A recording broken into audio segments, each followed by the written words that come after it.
نے فرمایا جمعہ کے دن مجھ پہ کثرت سے درود پڑھا کرو کہ میں تمہارے درود کو سنتا ہوں.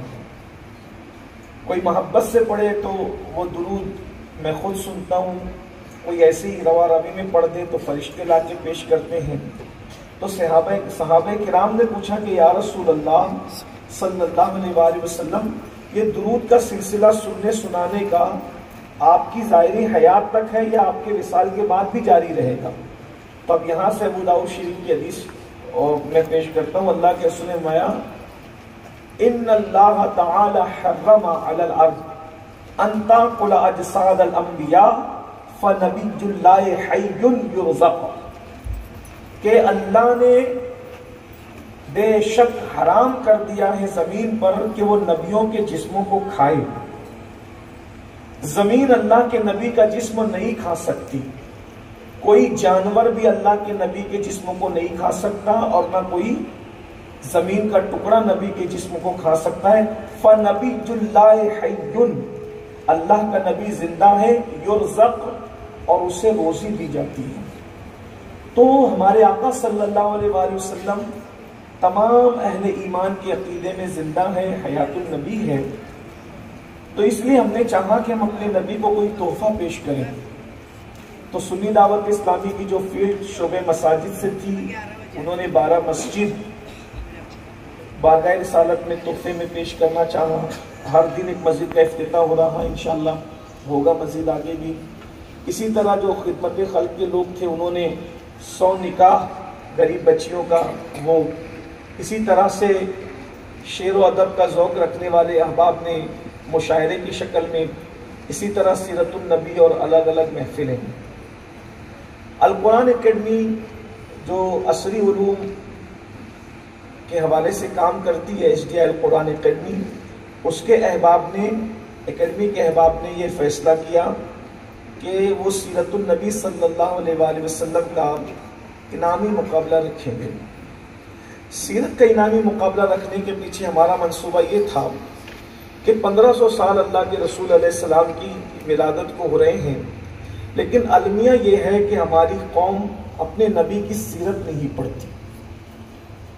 میں سمجھتا ہوں کہ یہاں جتنے بچے اور بچیاں بیٹھے ہوئے ہیں وہ میری تائید کریں گے کہ مقابلے میں شرکت سے پہلے کبھی ہمارے بچوں نے یا بچیوں نے سوچا بھی نہیں ہوگا کہ ہم حضور کی پوری سیرت پڑھیں. اور میں اپنے بچوں کو اور بچیوں کو یہ پیغام دینا چاہتا ہوں آج کہ آج آپ نے ایک مختصر کتاب پڑھی تھی انعامی مقابلے کے لیے، سیرت النبی، گلدستہ سیرت النبی، جو چند صفحات پر مشتمل ہے. میری گزارش ہے آپ سے، جب آپ سیرت کا مطالعہ کر رہے ہوں گے تو آپ کے ذہن میں 2 چیزیں ہوں گی. نمبر 1 کہ آپ امتحان میں کامیاب ہوں گے، اسی لیے آپ نے سیرت پڑھی. نمبر 2 آپ کو انعام ملے گا، اور انعام ہوگا یا مدینہ منورہ جانا، یا سائیکل، لیپ ٹاپ، اور بھی جو انعامات ہیں وہ ملیں گے. لیکن اب میرے مشورے سے ایک بار حضور کی سیرت پڑھیے، مختصر نہیں بلکہ طویل پڑھیے. آپ القرآن اکیڈمی کے منعقد کردہ امتحان میں کامیاب نہیں ہوں گے، بلکہ آپ اس نیت سے سیرت النبی پڑھیے کہ دنیا اور آخرت کے ہر امتحان میں آپ کو سیرت النبی کی برکت سے کامیاب ہونا ہے. اور نمبر 2، جب میں اپنے نبی کی سیرت پڑھوں گا یا پڑھوں گی تو اس وقت آپ یہ تصور رکھیں کہ مجھے مدینے نہیں جانا، اس کے بدلے مجھے سائیکل، بائک نہیں لینا، بلکہ مجھے اب نبی کی سیرت اس لیے پڑھنا ہے کہ مجھے انعام کے طور پہ نبی نے مل جانا ہے. مدینہ نہیں ملنا بلکہ مدینے والا مل جانا ہے. اللہ کی عزت کی قسم، اگر آپ نے اس طرح سے سیرت النبی کا ایک بار مطالعہ کر لیا تو آپ جہاں بیٹھو گے وہی منزل مقصود بن جائے. آپ جس کے سر پہ ہاتھ رکھ دو گے اس کی تقدیر بدل جائے گی. اس لیے کہ کائنات میں نے جتنوں کی زندگی پڑھی ہے، چونکہ یہ طلبہ اور طالبات کی محفل ہے، میں بہت پڑھا لکھا آدمی نہیں ہوں، البتہ میں نے اپنے طالب علمی کے دور میں جب میں اسکول پڑھتا تھا، جس دن سے مجھے اچھی اردو پڑھنا آئی، اس وقت میں چوتھی اور پانچویں کا طالب علم تھا، اور اس دور سے لے کر کے اب تک میں اس وقت تک سوتا نہیں ہوں. بہت زیادہ جس دن مصروف رہتا ہوں، بہت بیزی رہتا ہوں، اس دن کم سے کم میں 50 صفحات ضرور پڑھتا ہوں، کم سے کم. بہت بیزی جس دن رہتا ہوں، اور جس دن فری رہتا ہوں اس دن 200 صفحات تک پڑھ لیتا ہوں. بہت کم پڑھا لکھا ہوں، لیکن الحمدللہ میرے گھر میں جو میرا کمرہ ہے، جو میرے احباب جانتے ہیں، اس میں برتن نہیں ہے، بلکہ تینوں دیواروں کے اندر کتابیں لگی ہوئی ہیں، اور اس میں سے 90% کتابیں پڑھی ہوئی نہیں ہیں، وہ پڑھی ہوئی ہیں. طلبہ اور طالبات کے لیے جملہ دے رہا ہوں کہ میرے گھر میں جو لائبریری میں کتابیں ہیں وہ پڑھی ہوئی نہیں ہیں، بلکہ پڑھی ہوئی ہے. تو میں نے 2 عنوان پہ سب سے زیادہ پڑھا ہے. ایک تو میں نے کربلا کو بہت پڑھا، اہل البیت کو، اور دوسرا میں نے سیرت النبی صلی اللہ علیہ وسلم کو بہت پڑھا. میں اس نتیجے پہ پہنچا ہوں کہ اللہ کے رسول صلی اللہ علیہ وسلم سے بہتر زندگی کسی کی نہیں. ہم مختلف لوگوں کو آئیڈیل بناتے ہیں، ایک بار حضور کو آئیڈیل بنا کے دیکھیے. اس لیے کہ آپ جس کو بھی آئیڈیل بناتے ہو اس کی زندگی میں عیب ہے، کوئی ہو، کسی کو بھی ہو. آپ کتنا بھی اچھا انسان لائیں، آپ کا ابا ہو، آپ کی امی ہو، آپ کا پیر ہو، آپ کا خطیب ہو، کوئی عالم ہو، کوئی مفتی ہو، کوئی محدث ہو، کوئی مفسر ہو، سب کی زندگی میں عیب ہے. اللہ تبارک و تعالیٰ نے جس امت میں ہم جی رہے ہیں، اس میں سب سے بڑی ہستی اللہ کے بعد، بلکہ اس امت کی قید کیا لگائیں، اللہ کی کائنات میں سب سے بڑی ہستی اگر اللہ کی مخلوق میں کوئی ہے تو وہ سب سے عظیم تر ہستی مصطفیٰ جان رحمت کی ذات ہے. اللہ بنانے میں بے مثل و بے مثال ہے، اس کا کوئی شریک نہیں ہے، اور مصطفیٰ جان رحمت بننے میں بے مثل و بے مثال ہے، اور ان کا کوئی شریک نہیں ہے. میں یہ چیلنج کے ساتھ کہہ رہا ہوں آپ کے سامنے. یہ سیرت کا عنوان ہے، میں نے کہا تقریر کا وقت تقریر نہیں کروں گا، لیکن چونکہ بربط دل پر عشق مصطفیٰ کا تار چھڑتا ہے تو میں آپ سے بات کہتا ہوں. یہ میرے علماء سے بھی کہتا ہوں، اور میں چیلنج سے کہتا ہوں پوری دنیا سے. دنیا کے اندر 63 سال حضور چلتے رہے. 6 مہینے کی عمر میں حضور نے چلنا سیکھا تھا. اللہ کے رسول 6 مہینے کی عمر میں چلنا شروع ہو گئے تھے. حالانکہ 6 مہینے میں بچے رینگتے چلا نہیں کرتے، لیکن یہ صرف میرے نبی کی شان ہے کہ جو 6 مہینے کی عمر میں چلنا شروع کرتے ہیں اور آخری عمر تک ظاہری طور پہ چلتے رہتے ہیں. اس 6 مہینے اس کی عمر سے لے کر 63 سال کی عمر تک رسول اللہ کا چلنے میں کبھی پیر بھی نہیں پھسلا. یہ حضور کی سیرت ہے. میں چیلنج سے کہہ رہا ہوں، میں چیلنج سے باتیں کم کرتا ہوں، لیکن اتنی بڑی ہستی کی بات کر رہا ہوں کہ جس کی چلنے میں احتیاط یہ تھی کہ 63 سال کی عمر میں جس کا کبھی پیر بھی چلنے میں بھی نہیں پھسلا. نمبر 1. نمبر 2، جس نے کبھی چلتے ہوئے، بیٹھتے ہوئے یا سوتے ہوئے کبھی اپنی ناک کو بھی صاف اس طرح سے نہیں کیا کہ کوئی بندہ دیکھ رہا. حضور کو ناک صاف کرتے ہوئے کسی نے نہیں دیکھا. حضور کو اپنا جسم کھجاتے ہوئے کسی نے نہیں دیکھا. حضور اکرم صلی اللہ علیہ وسلم کو پیر لمبے کرتے ہوئے کسی نے نہیں دیکھا. جس کی زندگی اتنی محتاط ہو، ایسی معصوم اور بے عیب ہستی کو چھوڑ کر ہم کس کو آئیڈیل بناتے ہیں اور گرتے پڑتے رہتے ہیں.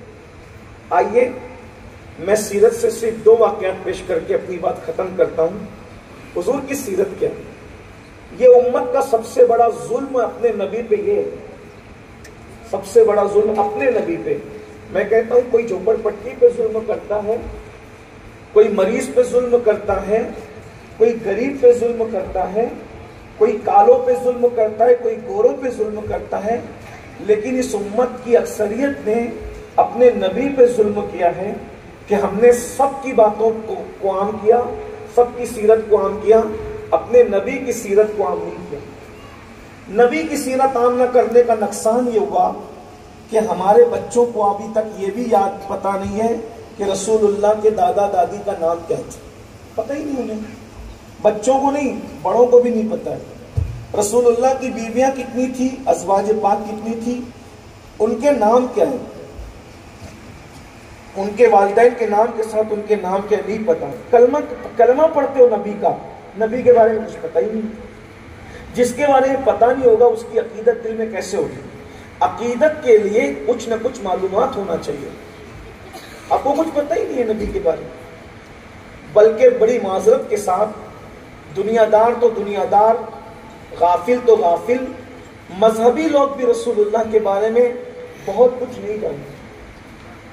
کوئی اپنے باپ داداؤں کو لے کے بیٹھا ہے، کوئی اپنے پیروں کو لے کے بیٹھا ہے، کوئی اپنے مولویوں کو لے کے بیٹھا ہے۔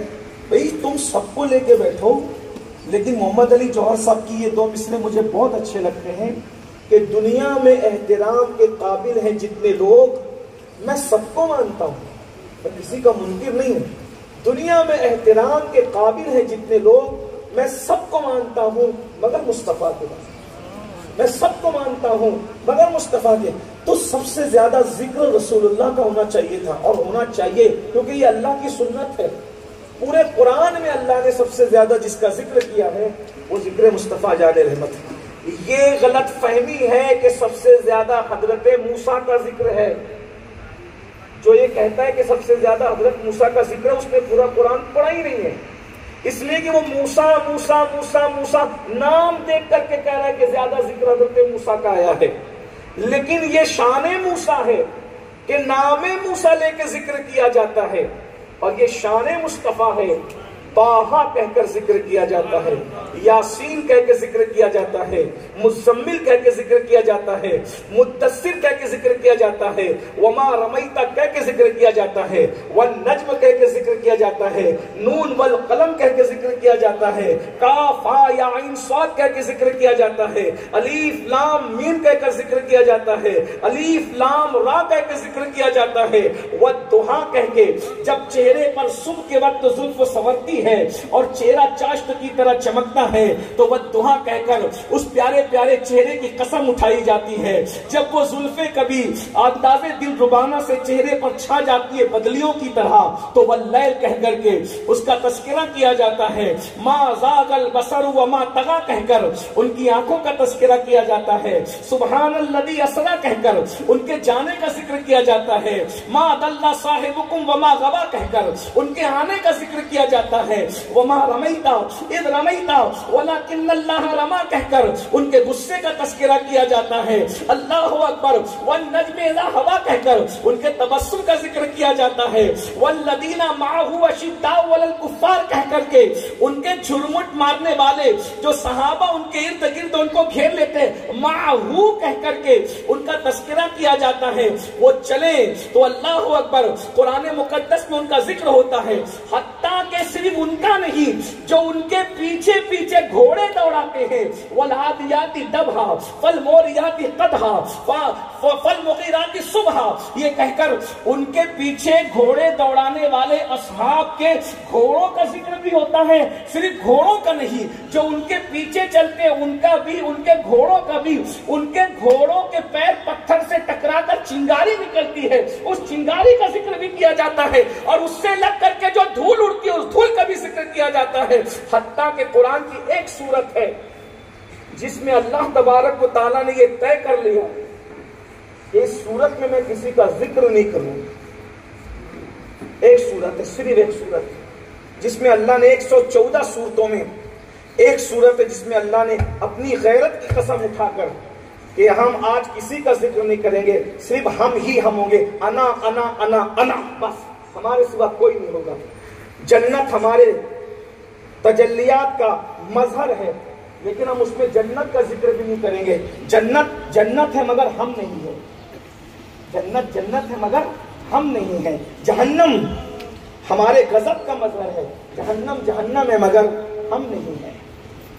لہروں کا ذکر نہیں ہوگا، نہروں کا ذکر نہیں ہوگا، شفق کا جمال نہیں ہوگا، افق کی سرخی نہیں ہوگی، آسمانوں کی بلندیاں نہیں ہوگی، جسے زمین کے اوتاد کہا جاتا ہے یعنی پہاڑ، اس کا تذکرہ بھی نہیں کریں گے، نہ موسیٰ کو یاد کریں گے نہ عیسیٰ کو، کیونکہ سوال کرنے والوں نے سوال کیا تھا اللہ کیسا ہے، ایک سوال تھا اللہ کیسا ہے، اور کہنے والوں نے پوچھا تھا کیا مٹی کا ہے، کیونکہ وہ مٹی کے خداؤں کو دیکھ چکے ہے نا، مٹی کے خداؤں کو دیکھ چکے تھے، پوری زندگی باپ دادا صدیوں سے مٹی کے خداؤں کی عبادت کر رہے تھے، تو کیا ہوا، انہوں نے پوچھا کیا اللہ مٹی کا ہے، کیونکہ ایک اندیکھے خدا کا تصور تھا نا، تو اللہ مٹی کا ہے، پتھر کا ہے، لوہے کا ہے، تانبے کا ہے، سونے کا ہے، پیتل کا ہے، چاندی کا ہے، رب محمد کیسا ہے، ذرا وہ اپنا پریچے تو کرائے، جس نے اپنے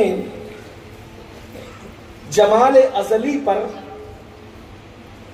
غیرت وحدت کے پردے ڈال رکھے ہیں، ذرا وہ اپنا تعارف اور اپنا پریچے تو کرائے کہ وہ کیسا ہے، خدا کی ڈیفینیشن تو پیش کی جائے کہ وہ کیسا ہے۔ تو ایک سورت قرآن میں آئی، اس کا نام سورت الخالص نہیں بلکہ اس میں تفضیل کے ساتھ سورت الاخلاص رکھا گیا، اخلاص، اخلاص کا مطلب پیور، بلکہ خلوص کا مطلب پیور، خلوص کا مطلب پیور، اور اخلاص کا مطلب بہت زیادہ پیور۔ خلوص، ہم جب ایک دوسرے کو تلقین کرتے ہیں نا کہ خلوص سے کام کرو، خلوص سے زندگی گزارو، ایک دوسرے کے ساتھ خلوص پیش کرو، خلوص کا مطلب ہوتا ہے آپ بور تو نہیں ہو رہے، بیٹیاں تو کہہ رہی ہیں نہیں، بیٹوں کی طرف سے جواب ماشاءاللہ، ان کو یہ لگتا ہے کہ یہ قیامت کہاں سے کھڑی ہو گئی، یہ تو اعلان ہونے چاہیے، لیکن بہرحال چھڑ گئی بات تو میں عرض کر رہا ہوں، دو واقعات کی بجائے واقعہ ایک ہی کر دیتا ہوں، لیکن اس کو سن لیں کہ سنت الہیہ ہے کثرت سے ذکر مصطفیٰ، یہ بتانا چاہوں۔ تو خلوص اس کو کہتے ہیں یعنی جس میں ملاوٹ نہ ہو، جیسے ایئر ہوسٹس جب ہنستی ہے نا تو اس میں کبھی خلوص نہیں ہوتا، کیونکہ اس میں بزنس کی محبت شامل ہوتی ہے، لیکن جب ماں مسکراتی ہے تو اس میں خلوص ہوتا ہے، ٹھیک ہے، اس میں خلوص ہوتا ہے، لیکن اس میں خلوص ہوتا ہے، اخلاص نہیں ہوتا۔ ماں کے مسکرانے میں خلوص ہوتا ہے، اخلاص نہیں ہوتا۔ وجہ پیار تو بہت ہے، اس میں ملاوٹ نہیں ہے، لیکن کہیں نہ کہیں دماغ کے اندر یہ بھی ہے کہ بڑا ہو جائے گا تو بڑھاپے میں میرا ہاتھ پکڑ کر میرا سہارا بنے گا، اس لیے وہاں خلوص ہے مگر اخلاص نہیں۔ خلوص سے بڑی منزل کا نام اخلاص ہے۔ اب بات سنیں، اس کا مطلب اس میں کوئی ملاوٹ کا کوئی تصور نہ ہو، یعنی دوسری چیز آ گئی تو خلوص نہیں، ٹھیک، دوسری چیز آ جانا خلوص نہیں، اور دوسری چیز کا تصور بھی آ جائے تو اخلاص نہیں، یعنی جہاں تصور بھی منع ہے، دوسری چیز کی ملاوٹ کا تصور بھی منع ہے۔ بس بات مکمل کر رہا ہوں، آزمائش بھی نہیں رکھتا، یہ بات درسگاہ کی تھی، لیکن چونکہ سب بچے پڑھنے پڑھانے والے بچے اور معلمات اور معلمین بھی، ان کی بھی توجہ چاہتا ہوں۔ تو ایک سورت اللہ نے کہا اس کا نام ہم اخلاص رکھیں گے، اس میں صرف اپنا بیان کریں گے، جنت بیان نہیں ہوگی، قیامت بیان نہیں ہوگی، نماز کا بھی پورے قرآن میں 700 بار نماز کا حکم دیا، بولے اس میں نماز کا حکم بھی نہیں دوں گا، کیونکہ میں ہوں گا، صرف میں ہوں گا، میں ہوں، نماز میں تھوڑی، نماز بھی تو میری غیر ہے۔ تو اب ایک بات یاد رکھیں، جو مجھ سے غیر ہے میں اس کا تذکرہ نہیں کروں، جو میں ہوں بس وہی بیان کروں، میرے علاوہ کوئی نہیں۔ اب جو اس میں آ جائے وہ اس کا غیر نہیں رہتا، اور جو اس کے بیان سے رہ جائے، جو اس کے بیان سے رہ جائے وہ سب اس کا غیر ہے۔ تو اب بتایا کہ پوری کائنات میں سب غیر ہے مجھ سے، حکم کے اعتبار سے ہو، غیرت کے جس اعتبار سے بھی ہو، لیکن ایک ذات ایسی ہے کہ جب میں اپنا آپ بیان کروں گا تو آپ پہلے بیان کروں گا، توجہ جملہ بچے یاد رکھ لیں، آپ پہلے بیان نہیں کروں گا، آپ پہلے بیان نہیں کروں گا، آپ سے پہلے آپ کو بیان کروں گا. پہلے آپ بیان نہیں کروں گا، آپ سے پہلے آپ کو بیان کروں گا. اور آپ کا ذکر یوں کروں گا کہ تیرا ذکر بھی ہو جائے، میری سنت کا نظام بھی قائم رہے، کیونکہ میری سنت بدلتی نہیں ہے. اللہ کی سنت نہیں بدلتی، میری سنت نہیں بدلتی، تو میری سنت بھی قائم رہے گی. آپ کا ذکر بھی کروں گا اور اپنا ذکر، اپنے آپ کا ذکر بھی کروں گا. اس طرح سے کروں گا. قل، آپ کہیے. آپ کا ذکر آ گیا آپ کہنے سے. اب اپنے آپ کو بیان کروں گا. هو اللہ احد، وہ ہے، هو اللہ، اللہ ہے، احد، اور وہ ایک ہے. اللہ الصمد، وہ بے نیاز ہے. لم یلد، اس کے کوئی ماں باپ نہیں. ولم یولد، اس کی کوئی اولاد نہیں. ولم یکن لہ، اس کا کوئی ساجھا نہیں ہے، اس کا کوئی پارٹنر نہیں. کفوا احد، اس کا کوئی بیوی وغیرہ نہیں اس کی، نہ اس کی بیوی ہے، نہ اس کے بچے ہیں، نہ اس کی اماں ہیں، نہ اس کے ابا ہیں. وہ نہ ماں باپ رکھتا ہے، نہ اولاد رکھتا ہے، نہ بیوی رکھتا ہے، نہ پارٹنر رکھتا ہے. لیکن آخری میں بتایا میرا کوئی شریک نہیں ہے. لیکن قل کہہ کے بتایا میرا کوئی حبیب ہے. جب کسی کو نہیں بیان کرتا تو اس کو بیان کرتا. تو یہ سنت الہیہ ہے. اس امت نے صرف سنت رسول نہیں چھوڑا، اس امت نے سنت خدا بھی چھوڑا کہ رسول اللہ کا ذکر جتنا کرنا تھا اتنا نہیں کیا. وجہ غفلت میں رہے. اب آئیے ایک واقعہ سن لیجئے حضور کی سیرت کیا ہے، حضور نے کیسے دل جیتے ہیں. ایک ہی واقعہ دو کہنا تھا، لیکن تقریر کا وقت نہیں ہے، نہ تقریر کا یہ ٹائم ہے. آپ کا امتحان نہیں لینا. میرے القرآن اکیڈمی کے احباب نے مجھے اشارہ دیا تھا کہ ہم محفل 1 بجے تک ختم کر لیں گے. انشاءاللہ آپ کی محفل 1 بجے تک ختم ہو جائے گی. ایک واقعہ سن لیں. حضور کی سیرت بتاؤ. میں تو یہ کہتا ہوں ہندو، مسلم، سکھ، عیسائی، پارسی سب کو بتاؤ، اپنے بچوں کو بھی بتاؤ. لیکن کچھ آپ کو آئے گا تو بتائیں گے، اس لیے سیرت پڑھو. جو پڑھے لکھے لوگ ہیں میں ان کو ایک کتاب کا نام بتا دیتا ہوں. اگر آپ نے اس کو پڑھ لیا تو شاید آپ مجھے دعا دیں گے اور میں بھی زندگی بھر آپ کا احسان مند رہوں گا. اس کتاب کا نام ہے ضیاء النبی. علامہ پیر کرم شاہ اظہری صاحب کی لکھی ہوئی 7 جلدوں میں کتاب ہے. تھوڑا وقت نکالیں. مجھے ایسا لگتا ہے کہ ہر دوسرے صفحے پر آپ کی آنکھیں آنسوؤں سے وضو کرنے پر مجبور ہو جائیں گی. انشاءاللہ آپ کی مزگاہ پر ضرور ستارے جھلملائیں گے جب آپ ضیاء النبی میں سیرت النبی صلی اللہ علیہ وسلم پڑھیں گے. ایک واقعہ سن لیں. حضور کیسے تھے، کیسے تھے میرے آقا، میرے سرکار کیسے تھے. لم یاتی نذیرک فی نظرین، مثلے تو نہ شد پیدا جانا. جگراج کو تاج ترے سر سوے ہے، تجھ کو شہید و سرا جانا. لک بدر فی الوجہ الاجمل خطحال محذف ابر اجل، ترے چندن چنرو پرو کنڈل رحمت کی بھرن برسا جانا. بہت خوبصورت تھے حضور اور بہت خوبصورت سیرت بھی رکھتے تھے. مدینہ منورہ کا زمانہ ہے، ہجرت ہو چکی ہے. مکے میں تو بچپنے سے دیکھ رہے تھے، اکثر رشتہ دار تھے. پورا مکہ دور نزدیک سے رشتہ دار تھا، اس لیے سب نے دیکھا، بہت دیکھا. لیکن مدینے والے رشتہ دار نہیں تھے ظاہری اعتبار سے. مدینے میں مکس اور مخلوط آبادی تھی. اس میں خاص طور پر یہودی زیادہ تھے. یہودی اپنے آپ کو حضرت موسیٰ، حضرت عزیر کے ماننے والی قوم کہتے ہیں. بہرحال توریت کے وہ علمبردار تھے. اللہ کے رسول علیہ الصلاۃ والتسلیم جب مدینہ منورہ پہنچے، مخلوط آبادی تھی، امیر غریب سبھی تھے، سردار اور رعایا سبھی زندگی گزار رہے تھے. اللہ کے رسول کو بہت غور سے، بہت قریب سے لوگ دیکھتے تھے، کیونکہ حضور بازاروں میں بھی چلتے تھے. اللہ کے رسول علیہ السلام بکری کا دودھ بھی دوتے تھے. حضور علیہ السلام بلال جیسے غلاموں کے ساتھ بھی بیٹھتے تھے اور ابو بکر، عمر، عثمان جیسے سرداروں کے ساتھ بھی بیٹھتے تھے. ان کی اپنی زندگی تھی، بہت سادہ سی زندگی. لوگ دیکھ رہے تھے، متاثر ہو رہے تھے. ان کے دروازے سے کوئی خالی نہیں جاتا. ایک نوجوان اپنے گھر میں آتا ہے، سیرت کا خوبصورت سا واقعہ اپنے الفاظ کے جامع میں. ایک خوبصورت سا نوجوان مذہب یہودی تھا. اپنے گھر میں داخل ہوتا ہے تو دیکھتا ہے کہ ماں کے کپڑے اتنے پھٹ گئے ہیں کہ پہننے کے لائق نہیں. اپنی ماں کے جسم پہ پھٹے ہوئے کپڑے دیکھ کر اور اس کا الگ الگ عضو سے پھٹا ہوا کپڑا اور اس کا بدن وہاں سے جو جھلک رہا تھا، ماں کے بدن کے پھٹے ہوئے کپڑوں کی وجہ سے جسم کی جھلکیاں دیکھ کر باغیرت بیٹے سے برداشت نہ ہوا.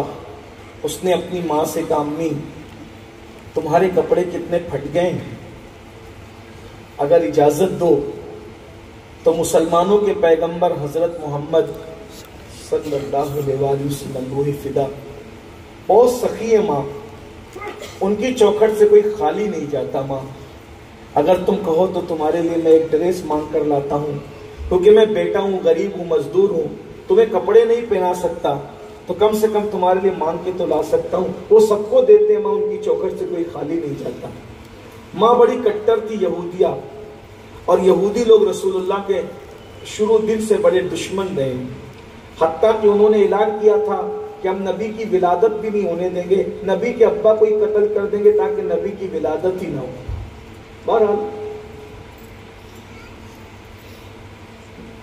تو اس نوجوان نے جب اپنی ماں سے کہا کہ میں تمہارے لیے ڈریس اللہ کے رسول سے جو مسلمانوں کے پیغمبر ہیں مانگ کے لا دیتا ہوں، اجازت ہو تو لے آؤں.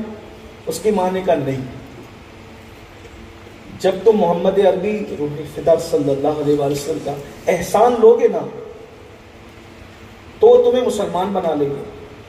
اپنا مذہب چھڑا کر تم اپنے ایک ڈریس پر مذہب بدل دو گے. تم مجھے ایسے ہی رہنا گوارا ہے، مجھے ان کا احسان نہیں لینا، چکے میں نے مسلمان نہیں ہوں.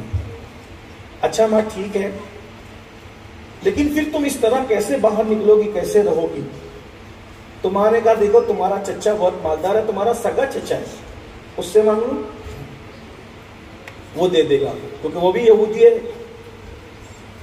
وہ چچا کے پاس گیا، چچا سے کہا میری ماں کے کپڑے اتنے پھٹ گئے ہیں کہ بدن پہ بدن نظر آتا ہے، مجھے اچھا نہیں لگتا، ایک گھر میں رہتا ہوں ماں کو اس طرح دیکھتے ہوئے، تو ایک ڈریس دے دو تاکہ میں اپنی ماں کو پہنا دوں. اس نے بہت ڈانٹا، گالیاں والیاں دیا، دھکے دے کے باہر کر دیا. ٹوٹے ہوئے دل کے ساتھ روتے ہوئے آیا، ماں سے کہا دیکھا اس نے کتنی گالیاں کتنے تانے دیے، نہیں دیا اس نے. اور اب میں تمہیں ڈریس لا کے دوں گا، لباس لا کے دوں گا اور مسلمانوں کے پیغمبر سے لا کے دوں گا. کہا بیٹا وہ کپڑے دیں گے اگر تیرا ایمان چھین لیں گے. وہ تو اپنے زوم میں ایمان کہہ رہی تھی نا یہودیت کو، لیکن وہ تو تیرا ایمان چھین لیں گے معاذ اللہ. اس نے کہا اماں ایک میں کام کرتا ہوں، جب میں جاؤں گا نا تو میں یہ کنڈیشن رکھوں گا، یہ شرط رکھوں گا کہ ہم نے مسلمان نہیں ہونا، اگر مدد کرنا ہو تو کرو ورنہ کوئی بات نہیں. یہ میرے آقا کی سیرت ہے. اس عورت نے کہا اگر ایسی بات ہے کہ اگر تم یہ شرط رکھتے ہو کہ ہم نے مسلمان نہیں ہونا، دینا ہو تو ورنہ کوئی بات نہیں، پھر ٹھیک ہے جاؤ.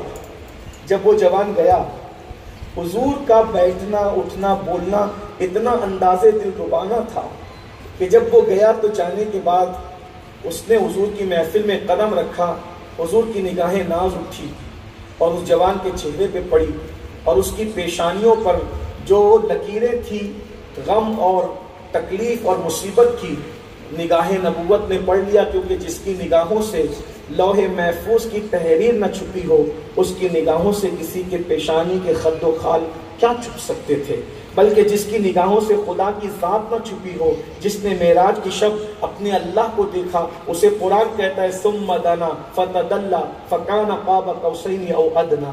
اور اسے رسول اللہ اپنی زبان میں کہتے ہیں انی رأیت ربی، میں نے اپنے رب کو دیکھا. بہرحال حضور نے اس کو دیکھا اور دیکھنے کے بعد کہا جوان کیا بات ہے، تم پریشان لگتے ہو، پریشانی کی وجہ کیا ہے؟ اس نے کہا پہلی بات تو یہ مدعا کہنے سے پہلے ایک شرط پیش کرنا ہے. کیا بات جو کہنی ہے دل کی کہیں گے، لیکن پہلی شرط یہ ہے آپ ہاں کریں یا نہ کریں، ہم مسلمان نہیں ہوں گے، ہم یہودی ہی رہیں گے. حضور نے فرمایا جو رہنا ہو آپ کی مرضی، لیکن یہ تو بتائیں مدعا کیا ہے. اس نے کہا میری ماں کے کپڑے اتنے پھٹ گئے ہیں کہ پہننے کے قابل نہیں. توجہ، میری ماں کے کپڑے اتنے پھٹ گئے ہیں کہ پہننے کے قابل نہیں ہے، اور میری ماں کے پاس اب کوئی کپڑے نہیں ہیں، چچا کے پاس گیا تو چچا نے دھکے دے کر گالیاں دے کر بھگا دیا۔ میں چاہتا ہوں کہ میں اپنی ماں کو کہ ننگے بدن کو جو جگہ جگہ سے پھٹے ہوئے کپڑوں کی وجہ سے نظر آتا ہے میں دیکھنا نہیں چاہتا، میری ماں کا جسم ڈھکنا چاہتا ہوں، لیکن اس جسم ڈھکنے کے بدلے میں آپ پر ایمان نہیں لاؤں گا، اپنے ایمان کا سودا معاذ اللہ آپ کے ہاتھ میں نہیں کروں گا۔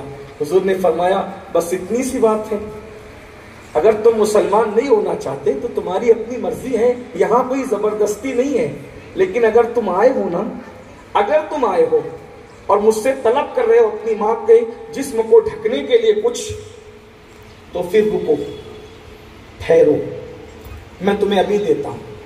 اللہ کے رسول جو مسجد نبوی کے صحن میں بیٹھے تھے، حضور اٹھ کر اپنے حجرے میں چلے گئے، اور حجرے میں جانے کے بعد حضور نے جو چادر اوڑھی تھی، یمنی چادر، اس زمانے میں یمنی چادر بہت قیمتی تھی، اور حضور اوڑھ لیں تو ہمارے نزدیک تو پھر کائنات ایک طرف ہے، چادر مصطفیٰ ایک طرف ہے۔ حضور حجرے میں گئے اور حضور نے وہ چادر بھیج دی اپنے خادم کے ہاتھ سے، یوں سمجھ لے حضرت بلال کے ہاتھ سے۔ بلال چادر لے کر آئے، یہ لو اور اپنی امی کو جا کر کے اڑا دینا، تمہیں مسلمان نہیں ہونا یہ تمہاری مرضی، لیکن یہاں سے آنے والا کوئی خالی نہیں جائے۔ اس جوان نے کہا اگر مجھے چادر دے ہی دی ہے ماں کو اڑانے کے لیے تو تمہارے نبی مجھ سے ملتے کیوں نہیں؟ وہ حجرے میں کیوں چلے گئے؟ وہ اپنے گھر میں کیوں چلے گئے؟ تو بلال نے کہا ان کے پاس اس وقت صرف ایک ہی چادر تھی،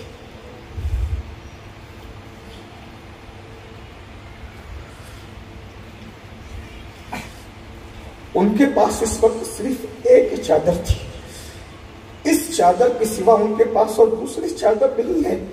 تو چونکہ وہ دروازے پہ آنے والے کو خالی نہیں لوٹاتے، انہوں نے اپنی چادر جب تمہیں دے دی ہے تو اب ان کے پاس اوڑھنے کے لیے چادر نہیں ہے، اور ان کا جسم مبارک بغیر چادر کے ہو گیا ہے، تو وہ بغیر چادر کے لوگوں کے درمیان کیسے آ سکتے ہیں؟ اس لیے انہوں نے اپنی چادر تمہیں دے کر وہ حجرے میں بیٹھ گئے ہیں کہ اب جب دوسری چادر کا انتظام ہوگا تب وہ باہر تشریف لائیں گے۔ یہ چادر جب اس نے لی ہے تو چادر تو لے لی ہے، لیکن جو اتنی کٹر پنتی کی بات کر رہا تھا، چادر لے کر اس نے اپنا دل مصطفیٰ جان رحمت کے قدموں میں ہمیشہ کے لیے رکھ دیا، اور روتے ہوئے بادیدہ تر آنکھوں کو آنسوؤں سے وضو کراتے ہوئے جب وہ چادر لے کر اپنے گھر پہنچا ہے تو ماں نے کہا کیوں رو رہے ہو؟ کیا چچا کی طرح وہاں سے بھی دھکے ملے؟ کہا نہیں ماں، وہاں سے دھکے نہیں ملے، بلکہ وہاں تو یہ واقعہ ہوا کہ انہوں نے ان کے پاس چادر ایک ہی تھی، اپنے گھر میں جا کر خود اپنے جسم اقدس کو بغیر چادر کا کر کے تیرے لیے چادر بھیجی ہے، اور پورا واقعہ اس نے بتایا۔ جب بیٹے کی زبان سے اس نے یہ بات سنی تو اس نے اپنے بدن پر وہ چادر ڈال کر کے کہا اب سب باتیں بعد میں ہوگی، پہلے محمد عربی کا کلمہ پڑھ کر کے ہم اسلام میں داخل ہو جائیں گے، اس کے بعد باتیں کریں گے۔ اور جو اتنی نفرتوں کی بات کر رہی تھی وہ حضور علیہ السلام کی اس سخاوت کو دیکھ کر کے مسلمان ہو گئی، اس کا پورا کنبہ مسلمان ہو گیا۔ یہ تھا حضور کا انداز دل ربانہ۔ اب ایک بات میں کہتا ہوں، اگر آپ سیرت پڑھ لو گے تو جب آپ کو پتا چلے گا حضور یہودیوں کے ساتھ ایسا کرتے تھے تو کیا آپ اپنے ماں باپ کو ترساؤ گے؟ جو یہودیوں کے ساتھ ایسا سلوک کرنے والے نبی کا کلمہ پڑھتے ہیں وہ اپنے ماں باپ کو کبھی ترسائے گا دوا کے لیے، کپڑوں کے لیے؟ کبھی بے چین کرے گا؟ وہ اپنی بیوی پہ ظلم کرے گا؟ عورتیں اپنی جٹھانی پہ، اپنی سانس پہ کبھی ظلم کرے گی؟ اپنی نندوں پہ ظلم کرے گی؟ یہ حضور کی سیرت طیبہ۔ ہمیں ایک بار حضور کی سیرت پڑھنا چاہیے۔ انشاءاللہ سیرت پڑھو گے، آپ کو کہیں سے انعام ملے نہ ملے، آپ کو انشاءاللہ رسول اللہ ضرور مل جائیں گے، ان کا قرب ضرور مل جائے گا، خواب میں ان کا دیدار ضرور مل جائے گا۔ امید کرتا ہوں ایک بار سب سیرت پڑھیں۔ ابھی آپ نے گلدستہ سیرت پڑھا، آپ ضیاء النبی پڑھیے، امید ہے، اور پڑھیے تو مجھے اطلاع دیجئے گا کہ آپ کو کیسی لگی انشاءاللہ۔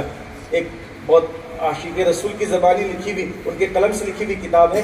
اور آخری بات جاتے جاتے یہ کہہ دوں، پتہ نہیں انعام کس کو ملے گا کس کو نہیں ملے گا قرآن اندازی میں، لیکن ایک جملہ کہہ کر کے جا رہا ہوں، انعام ملنے والوں کو تو ملے گا، لیکن جنہوں نے سیرت پڑھی ہے ان کو انعام ملنے سے پہلے یہ انعام مل گیا کہ ان کو رسول اللہ کی سیرت پڑھنے کا اعزاز نصیب ہوا۔ اگر ایک مرتبہ ایک لکیر بھی رسول اللہ کے نام کی پڑھنا قبول ہو گئی تو دنیا اور آخرت میں کامیابی کا وہی سبب بن جائے گا۔ اس لیے کہ حضور کیا ہیں، اقبال نے کہا تھا، ہو نہ یہ پھول تو بلبل کا ترنم بھی نہ ہو، چمن دہر میں کلیوں کا تبسم بھی نہ ہو نہ ساقی تو پھر میں بھی نہ ہو، خم بھی نہ ہو، بزم توحید بھی نہ ہو، میں بھی نہ ہو، تم بھی نہ ہو، اور خیمہ افلاک کا استادہ اسی نام سے ہے، بزم ہستی تپش آمادہ اسی نام سے ہے، قوت عشق سے ہر پست کو بالا کر دے، دہر میں اس نے محمد سے اجالا کر دے، کی محمد سے وفا تو نے تو ہم تیرے ہیں، یہ جہاں چیز ہے کیا لوح و قلم تیرے ہیں، اللہ کی سرتابہ قدم شان ہے یہ، انسان نہیں انسان وہ انسان ہے یہ، قرآن تو ایمان بتاتا ہے انہیں، ایمان یہ کہتا ہے میری جان ہے یہ، کہہ لے گی سب کچھ ان کے ثنا خاں کی خاموشی، چپ ہو رہا یہ کہہ کے میں کیا کیا کہوں تجھے، لیکن رضا نے ختم و سخن اس پہ کر دیا، خالق کا بندہ خلق کا آقا کہوں تجھے۔ بہت سارے بچے مجھ سے پوچھتے ہیں قوت حافظہ کے لیے کوئی عمل بتائیے، ایک عمل بتا دیتا ہوں، اللہ کے رسول نے گارنٹی دی ہے جو یہ کام کرے گا دنیا کے بھی غم دور ہو جائیں گے، آخرت کے بھی غم دور ہو جائیں گے، ناکامی کبھی آپ کے قریب سے گزر کر بھی نہیں جائے گی۔ یقین جانیں ہم نے زندگی کے 41 سال اس دنیا میں ابھی تک بسر کیے ہیں، لیکن مشکلیں تو آئی ہے مگر کبھی ناکامی نہیں آئی ہے، اس لیے کہ ہمارے بزرگوں نے بتایا کہ رسول اللہ پہ درود پڑھا کرو صلی اللہ علیہ وآلہ وسلم، یہ مختصر درود ہے، 1000 مرتبہ روز پڑھو، 20 منٹ میں پورا 1000 بار درود ہو جائے گا۔ روایتوں میں آتا ہے جو کثرت سے درود پڑھے گا مرنے کے بعد اس کی قبر کی مٹی اس کے جسم کو نہیں کھائے گی، انشاءاللہ اس کا کفن بھی میلا نہیں ہوگا۔ جو کثرت سے درود پڑھے گا موت بعد میں آئے گی، پہلے جنت میں اس کو اس کا ٹھکانہ دکھایا جائے گا۔ جو کثرت سے درود پڑھے گا مرنے سے پہلے وہ رسول اللہ کی خواب میں ضرور زیارت کرے گا، اور جو شخص کثرت سے درود پڑھے گا دنیا اور آخرت کی مصیبتوں سے محفوظ کر لیا جائے گا۔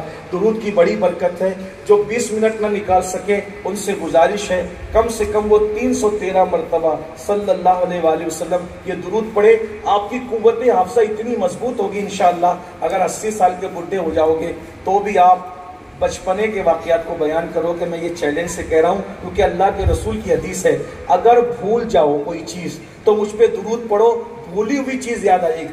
توجہ کرنا، حدیث ہے، حدیث پاک ہے، اگر بھول جاؤ تو مجھ پہ درود پڑھو، بھولی ہوئی چیز تمہیں یاد آ جائے گی۔ بھولی ہوئی چیز درود پڑھنے سے یاد آ جاتی ہے، جو درود پڑھے گا وہ کبھی بھول ہی نہیں سکتا۔